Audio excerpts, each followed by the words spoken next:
Pessoal, agora vocês estão me escutando? Se tiver, manda no chat aí falando se está escutando ou não, que o chat está disponível aí, ó.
Então tá bom, então. Vou só dar um tempinho aqui, enquanto isso eu vou copiar aqui no quadro, e aí nós começa aí que eu vou explicar para vocês sobre espelho plano e espelho esférico, beleza? Só dá um tempinho enquanto os outros entram também, que como eu saí entre umas 3 eixos diferentes, aí dá para organizar, beleza?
Ó, tá ficando bom. Agora já tem 7 aí, vai aumentando. Acho que a gente pode ir começando aí que o pessoal vai entrando.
aqui de novo, porque...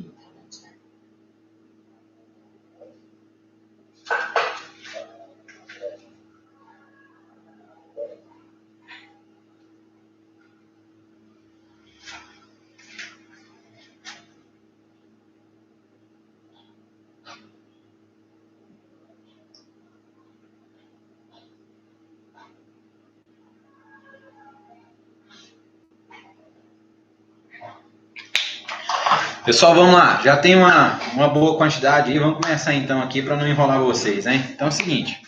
O conteúdo de vocês aí vai ser bem voltado para espelho esférico a partir de agora. Então, só para lembrar um pouquinho, a gente falou sobre espelho plano aí até então. Espelho plano, lembrando, então, todo espelho dessa forma aqui, não é isso? Em que aqui você tem o raio incidente, o raio refletido, e que você tem que o ângulo de incidência vai ser sempre igual ao ângulo de reflexão. Então, sempre essa normal aqui que forma 90 graus com o espelho, fala que esses dois ângulos vão ser sempre iguais. Então, sempre a formação de imagem no espelho plano é dessa forma aqui. Agora, espelho esférico. O que é o espelho esférico? É o espelho dessa forma aqui. Por exemplo, você encontra esse tipo de espelho em muitos locais. Quando você quer ampliar a imagem ou quando você quer reduzir a imagem, você utiliza esse tipo de espelho. E ele pode ser côncavo ou ele pode ser convexo. O espelho côncavo é aquele em que você tem a reflexão sendo feita dentro da carlota. Então, por exemplo, aqui você tem o esférico, né? E aí o ângulo, ou seja, a reflexão, o espelho, está dentro daquela carlota ali. Então, esse é o espelho esférico. O espelho esférico côncavo. O espelho convexo é quando você tem a reflexão sendo realizada na parte externa. Então, aqui você tem aquela parte redondinha, né? E o espelho é essa parte externa dele. E aí você faz a imagem, então, na parte externa dele. É importante lembrar que sempre aqui você vai ter a parte real e a parte imaginária. Você vai ter a parte onde está o objeto e a parte onde fica a imagem. Por exemplo, no espelho côncavo, a imagem, normalmente, ela aparece no próprio meio em que o objeto se encontra. Enquanto no espelho convexo, a imagem ela já fica na parte imaginária, ou seja, fica na parte posterior ao espelho. Ela é formada naquela parte posterior. A gente vai discutir bastante sobre isso, esse é um conteúdo muito amplo, mas para desenhar, normalmente a gente pega isso aqui, e aí você faz onde aquele raio reflete, e você pega dois raios desse e vê onde é formada aquela imagem em relação ao objeto, tá? Então você tem um espelho côncavo e tem um espelho convexo, beleza? Aqui, então, a gente tem um espelho plano, que foi o que a gente estudou até agora, que é aquele, por exemplo, que aqui tem como você descobrir qual que são esses ângulos aqui. Aqui também tem a questão do ângulo. Então, quero falar para vocês sobre os elementos que compõem o espelho esférico. Então, a gente tem aqui ó, uma imagem aqui que eu coloquei tendo um espelho côncavo aqui mesmo, formado, em que aqui você tem o eixo principal. Tem como colocar também eixos secundários aqui, não tem problema. Então, aqui você tem o eixo principal. Esse Czinho é chamado de centro de curvatura. Por que centro de curvatura? Porque esse daqui é um espelho esférico. Você tem que imaginar que ele está simbolizando uma esfera. Por isso chama espelho esférico. Então aqui você tem o centro daquela esfera. Correto? Se eu pego, pessoal, do centro de um círculo até a extremidade dele, eu tenho o quê? O raio. Aqui no espelho, então, não é diferente. Aqui você tem o centro. Aqui você tem, então, a retinha ligando até o espelho, que a gente chama de raio.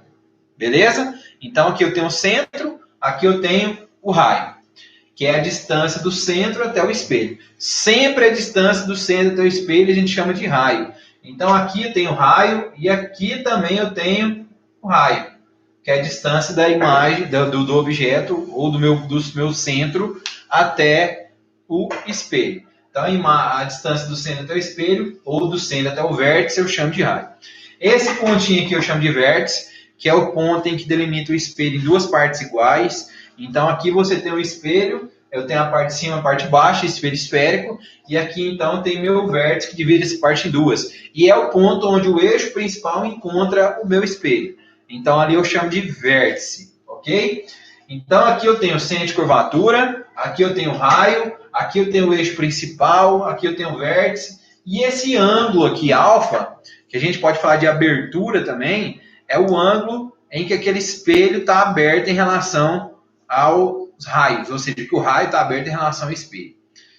Isso daqui, então, gente, são os elementos que estão num espelho esférico. Repetindo, o espelho esférico, então, ele pode ser côncavo ou ele pode ser convexo. O espelho esférico, ele tem todos esses elementos. E qual que é a importância desses elementos? É que a gente vai fazer bastante exercício que vai incluir isso aqui, em que, por exemplo, eu vou querer saber qual que é a distância aqui da imagem focal, que vocês vão descobrir depois o que é, e que ela corresponde a 2 vezes o raio, que é como se eu estivesse falando aqui no meu círculo do meu diâmetro, trazendo para a matemática. Então, isso daqui é importante saber, tá? A ideia aqui, pessoal, a gente fazer esses canais aqui, a gente tirando dúvida. Vocês têm aí esse chat que está aí do lado, e aí qualquer coisa que tiver dúvida, perguntem. Hoje o trem foi meio enrolado aqui, que a internet não estava ajudando muito, então o vídeo caiu, e voltou, caiu, voltou. E aí depois a gente conseguiu, aí estava sem som, aí a gente arrumou o som e agora está dando certo. Então, aconselho vocês irem junto com a gente, tentarem ir acompanhando, e qualquer dúvida vai perguntando. Beleza? A ideia aqui é a gente vai fazer um pouquinho dos conteúdos do primeiro, do segundo e terceiro ano. Então, o primeiro conteúdo seria esse, questão dos espelhos planos e esféricos. Não vou entrar muito aqui agora, que era questão só de fazer um teste, mas a gente vai avançar um pouquinho nesses conteúdos de espelhos também, tá? Principalmente esfera esférico. E aí depois a gente entra no conteúdo do segundo ano, que agora ainda dando o horário que a gente combinou com eles aí também. Entra no conteúdo do segundo ano, que a gente vai falar sobre termodinâmica, e depois entra no conteúdo do terceiro ano, que a gente vai falar sobre vetores. Beleza? Então, pessoal do primeiro ano aí, principalmente, que é quem vai estudar isso aqui, né? E aí a gente vai passar a lista de exercícios para vocês. Então, isso aqui seria o conteúdo de vocês sobre espelho esférico. Aliás, o básico, né? A iniciação de espelho esférico.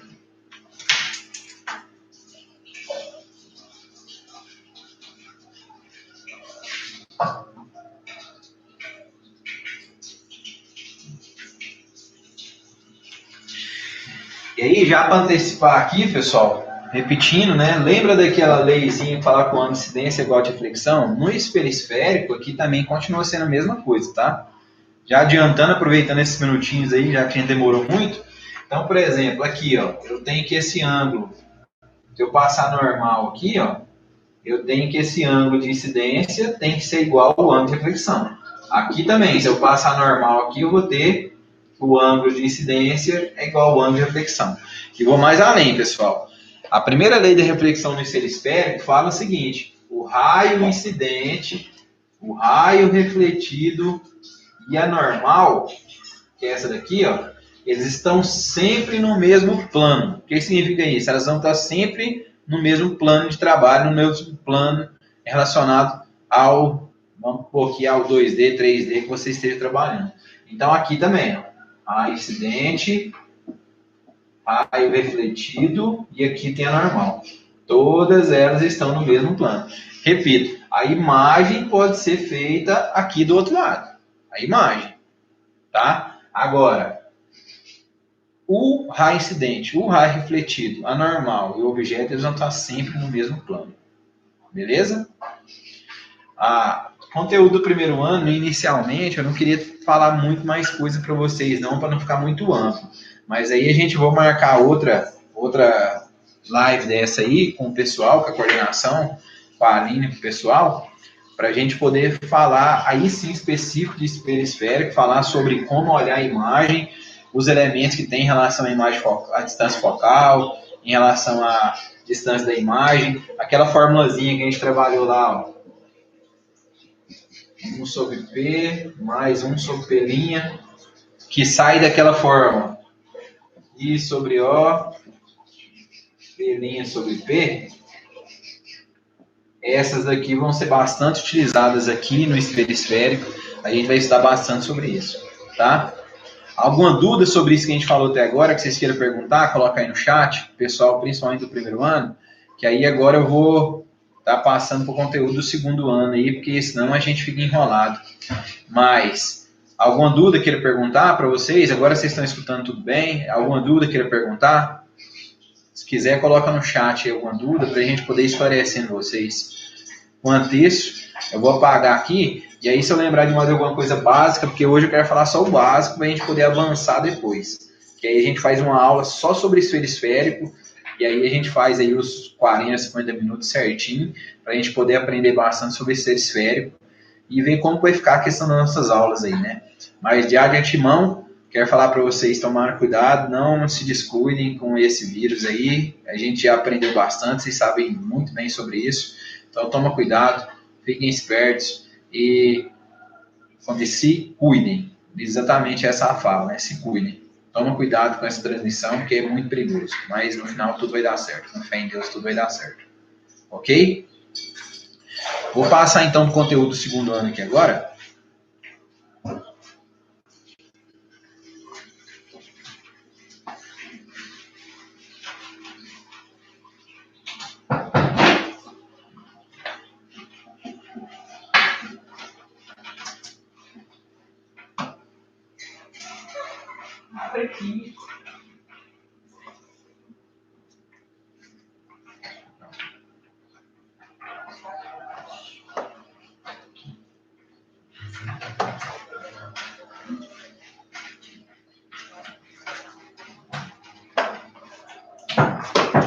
Ah, pessoal do segundo ano aí, né? A gente falou para vocês aí que a gente ia falar sobre termodinâmica, ou seja, temperatura. Então, vamos falar alguns tópicos aqui inicialmente, né? Então, primeiro, vamos conversando aqui então. O que vocês entendem, primeira coisa, como diferença entre calor e temperatura?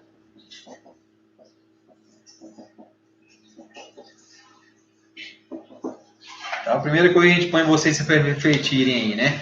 Calor e temperatura seria a mesma coisa? Vocês acham que é a mesma coisa? Vocês acham que tem diferença? Então, primeira coisa, calor, pessoal, é energia transferida de um corpo para outro. Ou seja, é energia transferida entre dois corpos que têm temperaturas diferentes. Isso é calor. Agora, calor, então, tem a ver com coisa quente ou com coisa fria? Não necessariamente. Então, quando a gente fala assim, estou sentindo um calor danado, não é muito adequado fisicamente, tá? Ou seja, calor é transferência de energia entre dois corpos. Temperatura não tem nada a ver também com essa questão de calor ou frio. O que é temperatura, gente? É a medida de agitação das moléculas. Temperatura é você medir a agitação das moléculas do corpo. Então, se as moléculas no corpo estão agitadas, eu falo então que esse corpo está quente. Se as moléculas do corpo estão calmas, eu falo que esse corpo está frio. Então, temperatura tem a ver com coisa agitada ou calma, com as moléculas que constituem aquele corpo.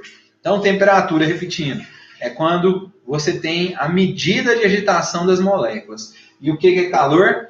Calor é a transferência de energia entre dois corpos. Isso é calor e isso é temperatura. Aí você fala assim, beleza, mas aí eu tenho então um corpo está quente e um corpo está frio. E eles se encostam. Aí você está verificando a quantidade de calor. Por quê? Quando eu tenho dois corpos com temperaturas diferentes se cruzando, se triscando, significa então que o corpo mais quente cede energia para o corpo mais frio.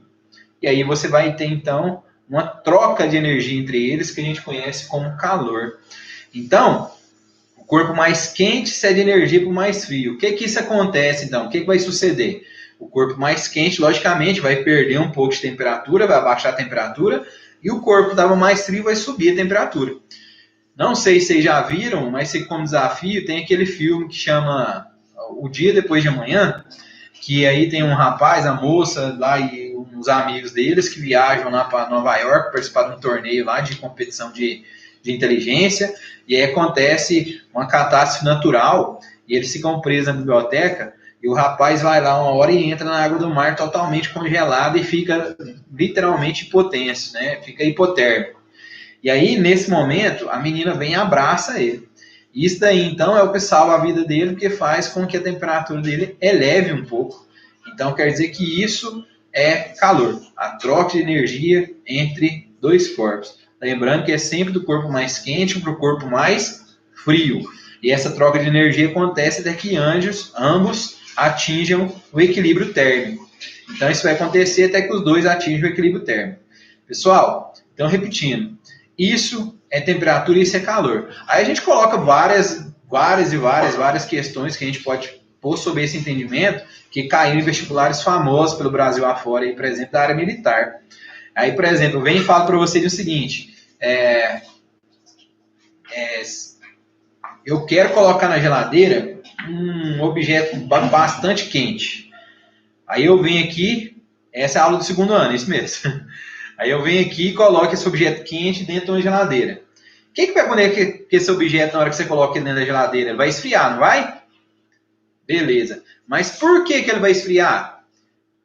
Porque a geladeira esfriou ele? Ou seja, porque o frio que está ali dentro da geladeira tomou conta e vai esfriar esse objeto? Não. Por que ele esfria? Porque como ele está mais quente, ele tenta esquentar o ambiente interno da geladeira e cede a sua energia para o meio, o que faz com que a temperatura dele diminua. É isso que acontece, por isso que ele vai ficar frio, certo? Então, pessoal, esse é um exemplo que a gente pode colocar. Aí eu pergunto outra coisa, né? Quando você deita na sua cama, você reparou que quando você deita, imediatamente você sente lá o lençol, o colchão, frio, e depois de um tempo está tudo quentinho? Por que dá essa sensação? Por que você tem essa sensação? É porque aquilo ali está te esquentando e eu faço outra pergunta. O cobertor que você utiliza à noite lá, ou seja, a sua coberta, ela serve para te esquentar durante o frio? Aí você fala, não. Mas então por que quando está mais frio você coloca mais coberta em cima de você? Então não serve para esquentar? Não. Ele apenas serve como isolante térmico.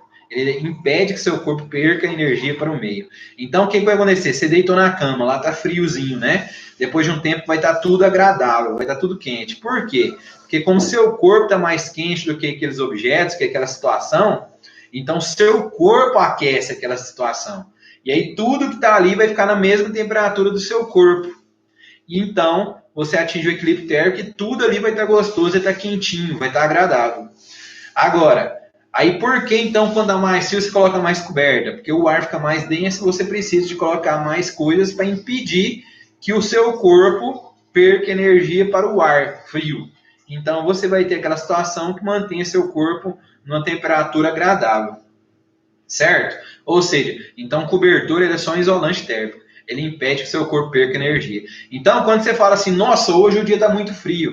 Nossa, hoje eu estou sentindo muito calor. O ideal não seria isso. O ideal seria você falar da seguinte forma. Nossa, hoje eu estou cedendo muita energia para o meio. Significa então que você está sentindo frio. Ou seja, seu corpo está mais quente, o meio está frio, você está cedendo energia para o meio, então você vai sentir então como se tivesse frio. Agora, quando está quente, quando você está sentindo muito calor, então você está recebendo energia do meio. Então significa que você está recebendo energia. Ou seja, seu corpo está mais frio do que o meio. Então o meio cede energia para o seu corpo, você está recebendo energia e você vai ter essa sensação térmica de quente. Você vai estar literalmente recebendo energia. Isso é calor, pessoal. A troca de energia entre dois meios. Agora, vamos continuando. E aí, como que eu faço para fazer a medida de temperatura? Você usa um aparelho chamado termômetro, correto? E esse termômetro ele é graduado em escalas. Então, vamos falar sobre isso aqui, ó. As escalas termométricas. Você tem 3 escalas termométricas, que são as mais utilizadas mundialmente, né? Você tem a escala Celsius, você tem a Fahrenheit, e você tem a Kelvin. Você tem essas 3 escalas, então, Celsius, Fahrenheit e Kelvin.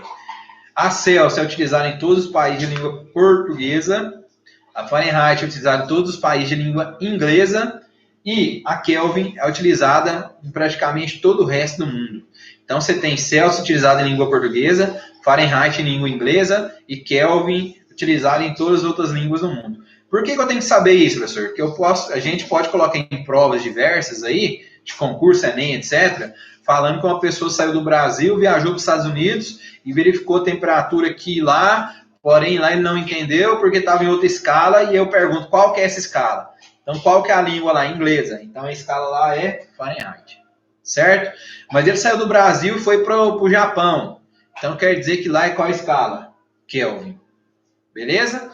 Então, língua portuguesa, Celsius, língua inglesa, Fahrenheit, e as outras línguas, Kelvin. Isso daqui, então, são as escalas termométricas utilizadas. Agora, como que eu faço para transformar? Exemplo, eu estou com uns 38 graus aqui no Brasil. Eu quero saber qual que é a temperatura lá no Japão e lá nos Estados Unidos. E aí, como que eu faço transformar? Você sempre pega o ponto de fusão e ebulição da água, que é o ponto 0 graus Celsius e 100 graus Celsius. Mais uma coisa, o Celsius, você notifica ela sempre assim, ó, graus Celsius. O Fahrenheit sempre assim, graus Fahrenheit. O Kelvin não tem graus, tá? Por que não? Porque Kelvin é considerada a escala absoluta. É considerada a única escala que realmente mede a agitação das moléculas. Então, a Kelvin ela é a escala absoluta, ou seja, ela é a escala perfeita. Sendo assim, ela não tem graus, ela é Kelvin. Então, você fala 270 Kelvin. Você não fala 270 graus Kelvin, você fala 270 Kelvin.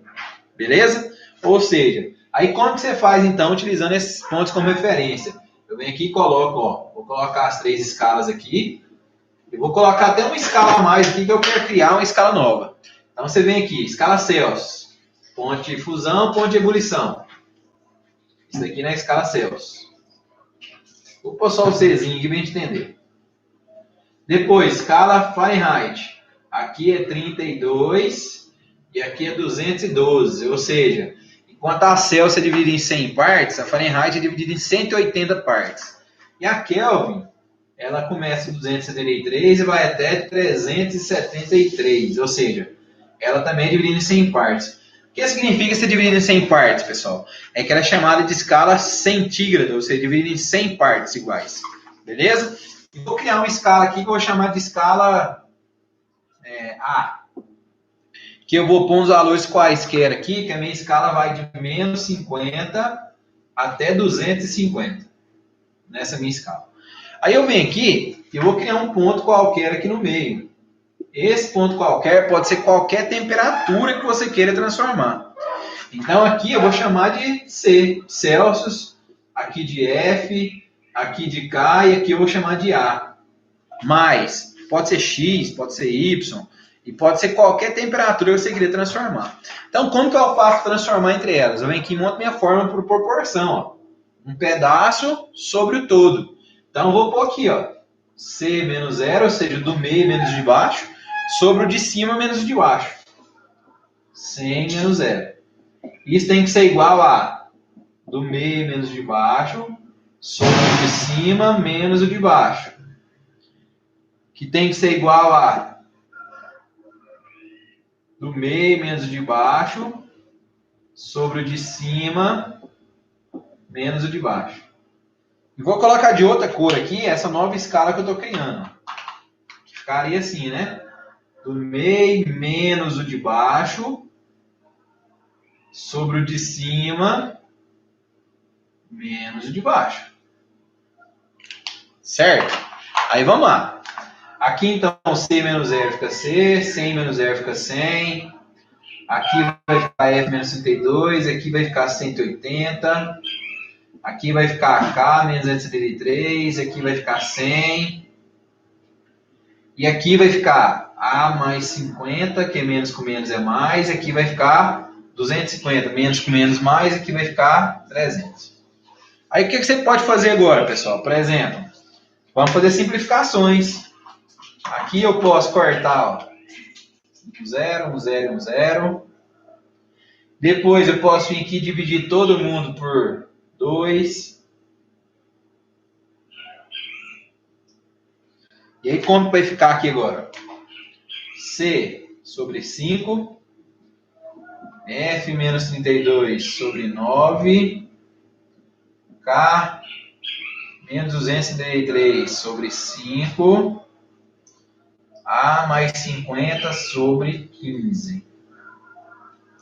E olha bem, eu estou criando uma escala nova só para vocês verem o tanto que é fácil chegar em fórmula. Por isso que eu falo para vocês, gente, evita decorar fórmula. É mais fácil você fazer a sua fórmula. Por que que eu falo? Isso daqui, ó, não sei se vocês estão lembrados aí, ó. Isso daqui é a fórmula que vocês utilizam para transformar escala termométrica, igual vocês aprenderam aí para trás no 9º ano, 8º ano. Aí vocês tinham lá essa formulazinha aqui e substituía valores. Só que eu não preciso decorar essa fórmula porque eu chego nela quando eu quero.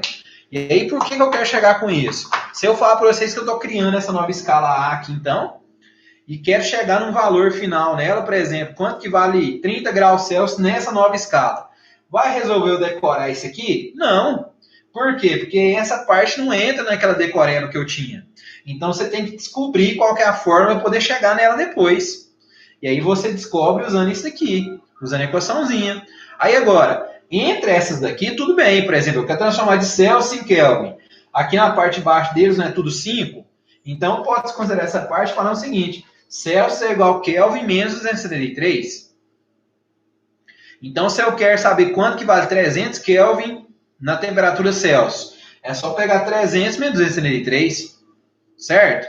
Outra opção, eu quero transformar de Celsius Fahrenheit. Então, eu posso usar essa igualdade aqui, ó, substituir o valor de C ou de F e chegar na igualdade que você bem entende. E aí depende do que você vai querer no final. Então, tem como fazer essa transformação da maneira que eu bem entenda. O que eu quero deixar bem claro, pessoal? Se vocês aprendem esse caminho aqui, que é como chegar na fórmula de transformação, eu não preciso decorar a fórmula. Eu chego na hora que eu bem entendo. Então, se agora eu peço para vocês o seguinte: a pessoa está aqui no Brasil, saiu daqui com temperatura 37 graus Celsius. E aí, qual que é o valor dessa temperatura na escala Kelvin, Fahrenheit e também na escala A que eu criei? É só eu vir aqui e substituir o C por 37.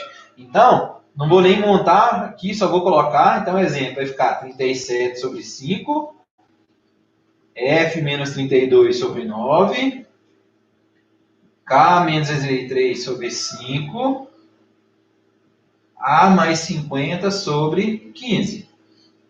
E aí agora você vai pegando uma por uma. Pega aquilo ali agora, resolve e acha o valor de F. Depois, eu tampo essas duas aqui, resolvo e acho o valor de F, de K. Depois, eu tampo essas duas aqui e acho o valor de A. E aí você vai descobrir, então, qual que é o valor da temperatura nessas novas escalas. Tranquilo, pessoal?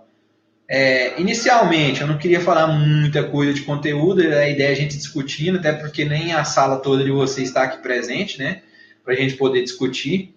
Se vocês gostaram, queria pedir vocês para pedir para os colegas, a gente vai marcar mais, vou combinar com a coordenação, ver se a gente marca mais, não sei como vai ficar a questão das aulas, né, daqui para frente. Se for adiar mais ainda a questão da volta às aulas, vou pedir para a coordenação para a gente fazer pelo menos 1 ou 2 vezes na semana essas lives com vocês. E queria muito que vocês falassem com os colegas de vocês entrarem também, para a gente poder discutir e poder ir aprendendo, para não ficar só esse estudo de vocês sozinhos em casa. E vou mais além, pessoal. Tem o chat aí do lado. Então, qualquer dúvida, vocês podem mandar aí no chat, escrevam, que aí a gente vai lendo. Por exemplo, a colega de vocês perguntou se essa era a aula do 2º ano, quando entrou. E eu respondi na hora para ela, porque eu estou aqui com o computador aberto e as perguntas aparecem automático para mim. Então, pode perguntar que eu estou à disposição para esclarecer as dúvidas de vocês, tá? Para poder alimentar esse conhecimento de vocês, vocês não ficarem sozinhos aí, na chapada, como se diz. Então, aproveitem esse momento aí, tá? Do 2º ano, que eu tinha para falar para vocês é esse aqui, pessoal. Não tem mais coisa para falar.